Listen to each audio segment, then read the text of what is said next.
السلام علیکم ورحمۃ اللہ وبرکاتہ۔ ان الحمد للہ نحمده ونستعینه ونستغفره ونعوذ باللہ من شرور انفسنا ومن سیئات اعمالنا من يهده الله فلا مضل له ومن يضلل فلا هادي له واشهد ان لا اله الا الله وحده لا شريك له واشهد ان محمدا عبده ورسوله يا ايها الذين امنوا اتقوا الله حق تقاته ولا تموتن الا وانتم مسلمون يا ايها الناس اتقوا ربكم الذي خلقكم من نفس واحده وخلق منها زوجها وبث منهما رجالا كثيرا ونساء واتقوا الله الذي تساءلون به والارحام ان الله كان عليكم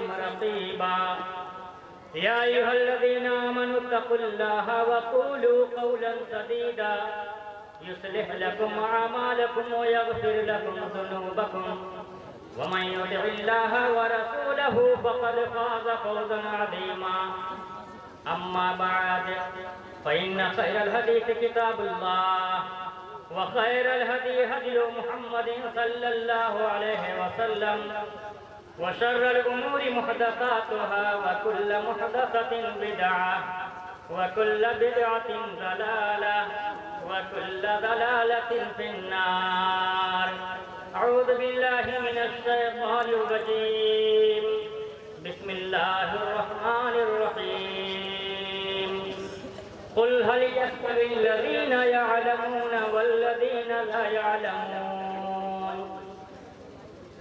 محترم صدر اجلاس، علماء کرام اور سامعین اعظام، اللہ رب العالمین کی حمد و ثنا اور نبی اکرم صلی اللہ علیہ وسلم پر درود و سلام کے بعد میں مبارکباد پیش کرنا چاہتا ہوں اس پروگرام کے روح رواں برادر گرامی قدر شیخ ابو محمد افضال احمد سلفی حفظہ اللہ کو، جو دیار غیر میں بیٹھ کر اس خوبصورت مجلس کو سجانے میں اہم کردار ادا کر رہے ہیں، اور اس جمعیت کے صدر محترم اور ان کے تمام صاحبزادگان اور اس ادارے کے اساتذہ کرام اور اس کے تمام منصوبین قابل مبارکباد ہیں۔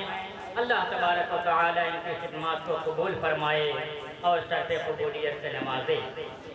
محترم سامعین کرام، خطبہ مسنونہ کے بعد قرآن کریم کی ایک مختصر آیت تلاوت کی گئی۔ اللہ رب العالمین کا ارشاد ہے قل هل يستوي الذين يعلمون والذين لا يعلمون، کہہ دیجئے نبی پاک، کیا جاننے والے اور نہ جاننے والے یہ برابر ہو سکتے ہیں؟ یہ ہمارے لیے فخر کی بات ہے، یہ ہمارے لیے اعزاز کی بات ہے کہ ہماری شروعات اقرا سے ہوئی۔ ہم اس بات پر جتنا فخر کریں کم ہے کہ اللہ رب العالمین نے ہماری شروعات اقرا سے کی، اور اللہ رب العالمین نے ارشاد فرمایا فَعَلَمْ أَنَّهُ لَا إِلَهَ إِلَّا اللَّهِ، یاد رکھو اللہ کے سوا کوئی معبود نہیں۔ ابتدا ہماری علم سے ہو رہی ہے، شروعات ہماری اقرا سے ہو رہی ہے، اور علم کس چیز کے بارے میں؟ سب سے پہلا علم اللہ رب العالمین کے بارے میں۔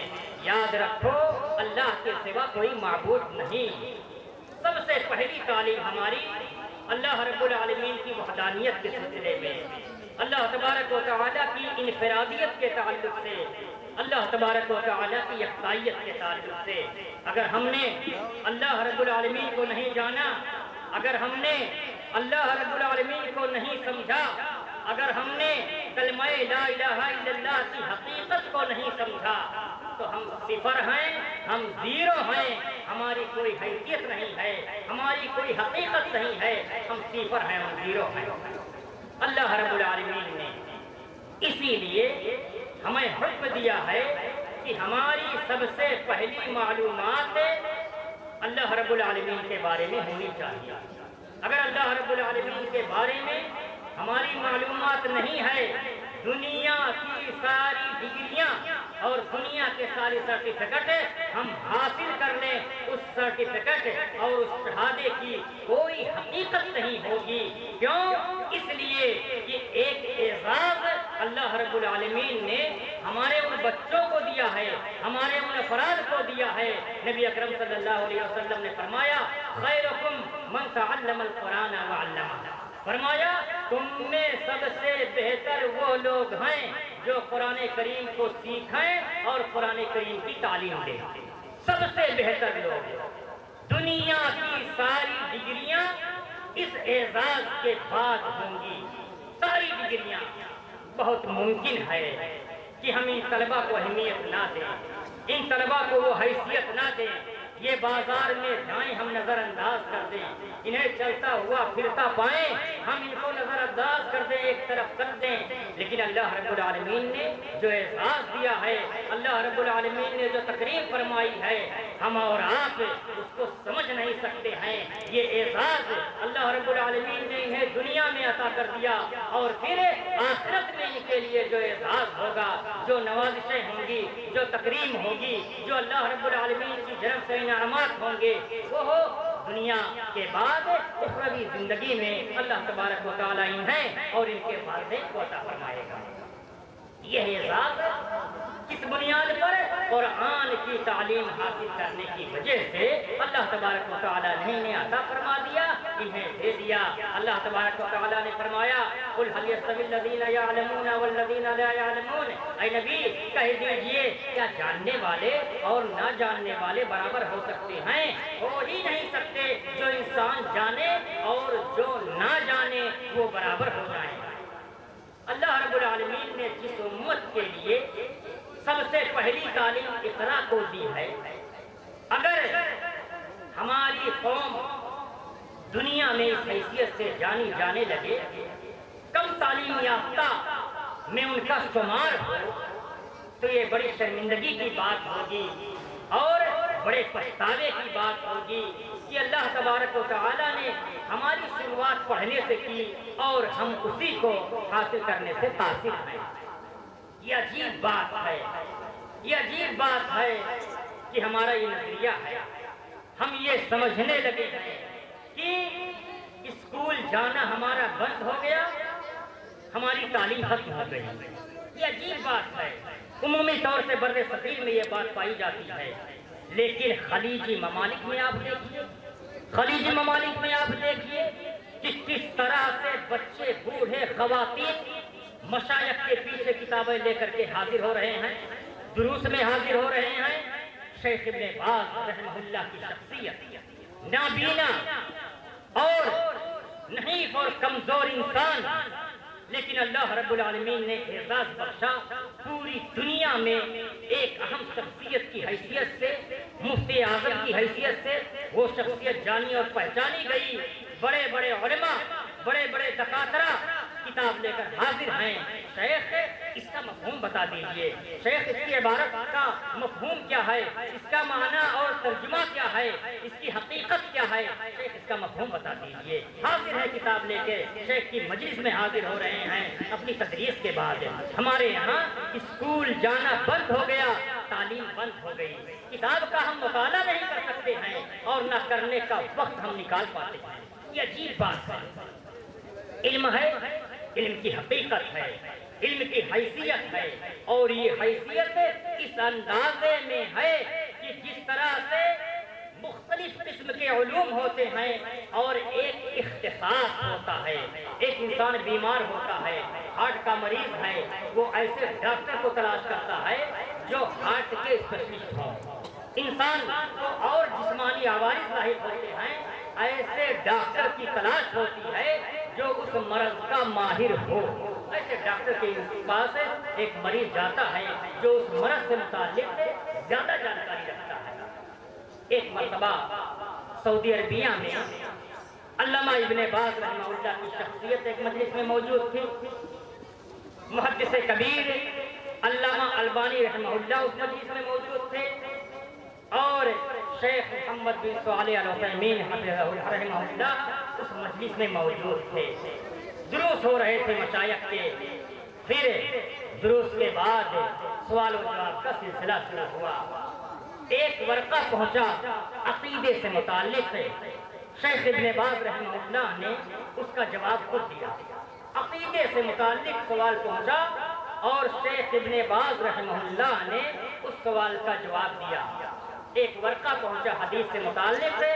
شیخ ابن باز رحمہ اللہ نے وہ ورقہ علامہ البانی کی طرف بڑھا دیا. آپ اس سلسلے میں جواب دیجئے. پھر سوالات کے مختلف پرچے آتے گئے. ایک پرچہ ایک ورقہ فقہ سے متعلق پہنچا.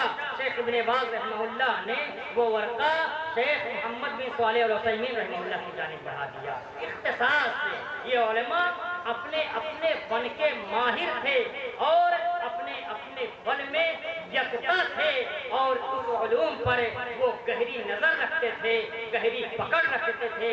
اس طرح سے علوم ہے شریعت اسلامیہ کے. کوئی تفسیر کا عالم ہے, کوئی حدیث کا عالم ہے, کوئی فقہ کا عالم ہے, کوئی اصول فقہ کے بارے میں جانتا ہے. اس طرح سے مختلف علوم و فنون کا مجموعہ ہے شریعت اسلامیہ. اس لیے میں اپنے بچوں کو کہنا چاہوں گا, اگر آپ کو دلچسپی ہے تفسیر کے سلسلے میں تو علماء نے جو مراجع اور مصادر کی کتابیں تفسیر کی لکھی ہیں ان کتابوں کا مطالعہ کیجیے. حدیث سے دلچسپی ہے, محدثین نے جو حدیث کی کتابیں لکھی ہیں اس کی شروحات لکھی ہیں. اور خصوصی طور سے میں اپنے طلبہ سے کہنا چاہوں گا کہ اگر آپ حدیث بیان کیجیے تو حدیث بیان کرتے وقت اس دور کے یعنی انتقال ہو گیا شیخ علامہ ناصر الدین البانی رحمہ اللہ نے جن حدیثوں کو صحیح کہا ہے اور جن حدیثوں کو آپ نے ضعیف قرار دے دیا ہے, اگر ایک طالب علم اور ایک عالم دین وہ حدیث بیان کرتے ہوئے یہ کہہ دے کہ اس حدیث کو علامہ البانی رحمہ اللہ نے صحیح قرار دیا ہے, فلاں حدیث کو علامہ البانی رحمہ اللہ نے ضعیف قرار دیا ہے, تو اس کی ایک بڑی خوبی یہ ہوگی کہ وہ طالب علم یا وہ عالم جواب دہی سے بچ جائے گا. اب اس کا سارا مقابلہ علامہ البانی رحمہ اللہ سے ہو گیا. آپ تحقیق پیش کر رہے ہیں, اگر آپ کی تحقیق علامہ البانی رحمہ اللہ کے خلاف ہے تو وہ بات آپ پر نہیں جائے گی, علامہ البانی رحمہ اللہ پر جائے گی. اس لیے میں اپنے طلبہ سے خصوصی طور سے کہنا چاہوں گا جو علم سے شغف رکھتے ہیں, جو شرعی علوم میں دلچسپی رکھتے ہیں, کہ خصوصی طور سے احادیث نبویہ کا جب ذکر آئے اور سنن عربہ کا جب ذکر آئے تو علامہ البانی رحمہ اللہ نے اس حدیث کے سلسلے میں کیا کہا ہے اگر وہ بیان کر دیتا ہے تو مکمل طور سے جواب دہی سے وہ بچ جائے گا. یہ ہے علم ہے اور اس علم کی کافی فضیلت ہے.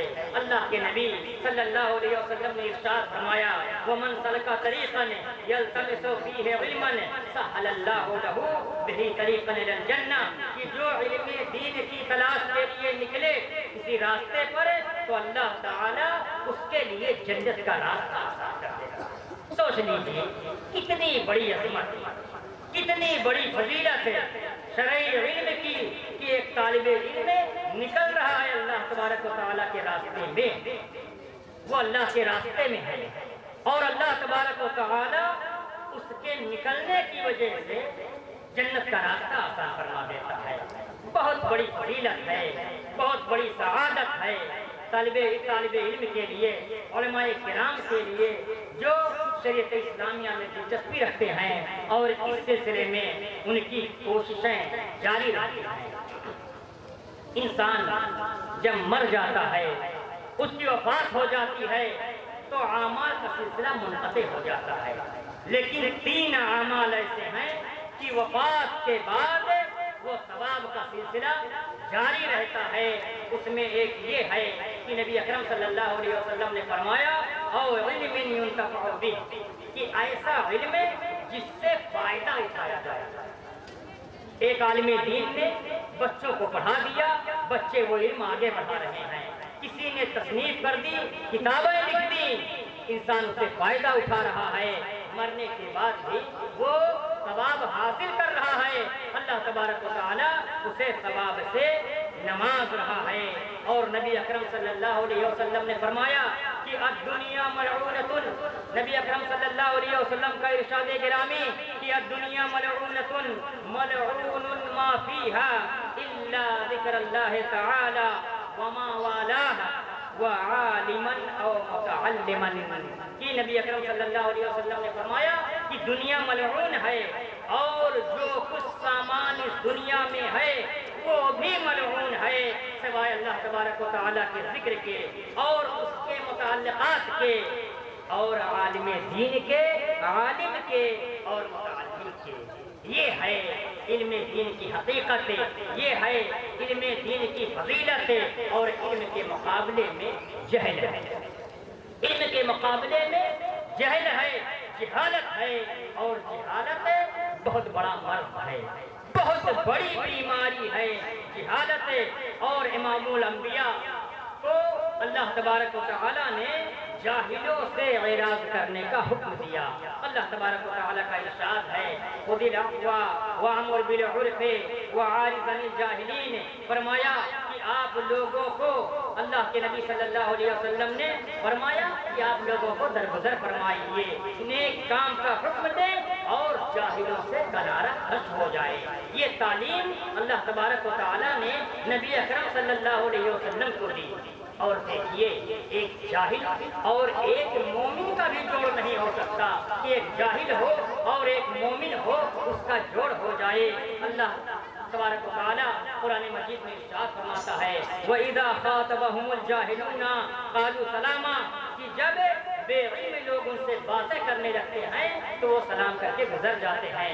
کہ ایک مومن ایک جاہل کو منہ نہیں لگاتا، ایک جاہل کا کردار ہوتا ہے، وہ بدزبانی کرتا ہے، بد کلامی کرتا ہے، گالیاں دیتا ہے، اور ایک مومن کا یہ کردار نہیں ہو سکتا کہ وہ گالی دے، بدزبانی کرے اور غیر شائستہ الفاظ استعمال کرے۔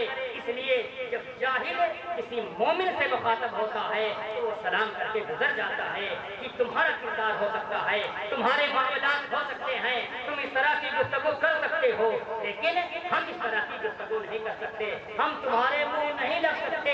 اس لیے ایک جاہل اور ایک مومن کا کردار اللہ تبارک و تعالیٰ نے بیان فرما دیا کہ جب جاہل سے تمہارا سامنا ہو تو سلام کر کے گزر جاؤ۔ یہ ایک مومن کا کردار ہوتا ہے۔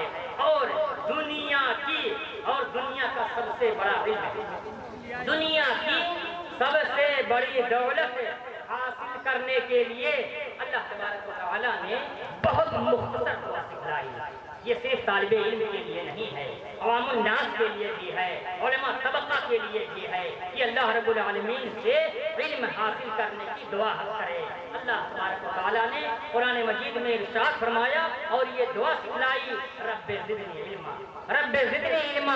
یہ صرف طلباء کے لیے نہیں ہے اور عوام الناس کو بھی پڑھنا چاہیے تاکہ اللہ تبارک و تعالیٰ اسے دین کا راستہ اس کے لیے آسان کر دے، دین کی سمجھ اللہ تبارک و تعالیٰ اسے عطا کر دے۔ اس لیے یہ دعا بار بار کرنی چاہیے رب زدنی علما، اے اللہ تبارک و تعالیٰ ہمارے علم میں اضافہ فرما دے۔ اللہ تبارک و تعالیٰ نے جب موسیٰ علیہ السلام کو فرعون کے پاس بھیجا کہ جاؤ دعوت و تبلیغ کرو، تو پھر اللہ کو حضرت موسیٰ علیہ السلام نے اللہ تبارک و تعالیٰ سے دعا کی۔ موسیٰ علیہ السلام نے اللہ تبارک و تعالیٰ سے دعا کی۔ اللہ رب العالمین نے قرآن مجید میں ارشاد فرمایا رب اشرح لی صدری ویسر لی امری واحلل عقدۃ من لسانی یفقہوا قولی، کہ اے میرے رب میرے لیے میرا سینہ کھول دے۔ کہا اے رب میرا سینہ کھول دے اور میرا کام آسان کر دے، میری زبان کی گرہ کھول دے تاکہ وہ لوگ میری بات کو سمجھ سکیں۔ اس لیے ہمیں اور آپ کو کام کی آسانی کے لیے، شرعی علم حاصل کرنے کے لیے، اپنی زبان میں طاقت پیدا کرنے کے لیے اللہ تبارک و تعالیٰ سے دعا کرتے رہنا چاہیے تاکہ اللہ تبارک و تعالیٰ ہمیں اور آپ کو شرعی علم سے نوازے۔ اللہ کے نبی صلی اللہ علیہ وسلم نے سیدنا ابن عباس رضی اللہ تعالیٰ عنہ کے حق میں دعا فرمائی، اللہم فقہہ فی الدین، کہ اللہ انہیں دین کی سمجھ عطا فرما۔ حضرت ابن عباس کو اللہ کے نبی صلی اللہ علیہ وسلم نے دعا دی، اللہم فقہہ فی الدین، کہ اللہ انہیں دین کی سمجھ عطا کر دے۔ اور اللہ رب العالمین جب کسی کے ساتھ خیر کا ارادہ کرتا ہے تو اسے دین کی سمجھ عطا کر دیتا ہے۔ اللہ کے نبی صلی اللہ علیہ وسلم نے ارشاد فرمایا، من یرد اللہ بہ خیرا یفقہہ فی الدین، کہ اللہ تبارک و تعالی جس کے ساتھ بھلائی کا ارادہ کرنا چاہتا ہے اسے دین کی سمجھ عطا کر دیتا ہے۔ اس لیے ہمیں اور آپ کو بھی دعا کرنی چاہیے، بار بار کرنی چاہیے، اللہم فقہنا فی الدین، اے اللہ ہمیں دین کی سمجھ عطا کرا، اے اللہ ہمیں دین کی سمجھ عطا کر دے تاکہ ہم تیرے فضل کو پا سکیں، تیری بھلائی کو پا سکیں، تیرے خیر کو پا سکیں۔ آج افسوس کا مقام ہے، آج افسوس کا مقام ہے کہ ہم خود تعلیم حاصل نہیں کرتے اور اپنے بچوں کے سلسلے میں جو حساسیت ہونی چاہیے، جو ذمہ داری ہونی چاہیے، اس ذمہ داری سے کنارہ کش ہو جاتے ہیں، اپنا دامن بچا لیتے ہیں۔ خود توفیق نہیں ہوتی ہے کہ ہم علماء کی مجلس اختیار کریں، توفیق نہیں ہو پاتی ہے، یا بہت کم توفیق ہوتی ہے کہ کتابوں کا مطالعہ کریں، اسلامی کتابیں خریدیں۔ ہمارے پاس دینی کتابوں کے مجموعے ہوتے ہیں، مدارس کا رخ کیجیے، لائبریریاں ہوتی ہیں، علماء ہوتے ہیں، ان کے ساتھ بیٹھنا چاہیے، سوالات کرنا چاہیے، بار بار پوچھنا چاہیے کہ نماز کا طریقہ کیا ہے، زکوٰۃ کی ادائیگی کا طریقہ کیا ہے، حج پہ جا رہے ہیں کیسے اس کی ادائیگی ہو، رمضان کا روزہ کیسے رکھا جائے، ہم قرآن کی تعلیم کیسے حاصل کریں، شریعت اسلامیہ کو ہم سمجھ کیسے سکیں۔ ہمارا تعلق علماء طبقہ سے اس انداز میں جس طریقے پر ہونا چاہیے نہیں ہو پا رہا ہے۔ اس میں شدت یعنی اس میں الفت اور محبت کے ساتھ ان سے تعلقات استوار کرنے کی ضرورت ہے کہ علماء کے سامنے دانوِ تلمذ کیجیے۔ اگرچہ ہمارا ادارہ چھوٹ چکا ہے، اسکول میں جانا بند ہو گیا ہے، کالج سے ہمارا تعلق نہیں رہ گیا ہے، لیکن علماء کرام سے برابر سوالات ہونے چاہیے، دروس میں بیٹھنا چاہیے، اپنے موبائل کے ذریعے سوالات پوچھتے رہنا چاہیے تاکہ ہماری رہنمائی ہو، ہم اس سلسلے میں آگے بڑھ سکیں اور اللہ رب العالمین ہمارے ساتھ ہر طرح سے خیر کا معاملہ فرمائے۔ ہم اللہ تبارک و تعالیٰ سے دعا کرتے ہیں کہ بار الہ تو ہمیں نیک اعمال کی توفیق عطا فرما، اللہ رب العالمین ہمیں صالحیت کی زندگی عطا فرما، شریعت اسلامیہ کے مطابق ہم زندگی گزار سکیں۔ اللہ تبارک و تعالیٰ ہمیں اس کی توفیق دے۔ وآخر دعوانا الحمدللہ رب العالمین، والسلام علیکم ورحمۃ اللہ۔ وعلیکم السلام۔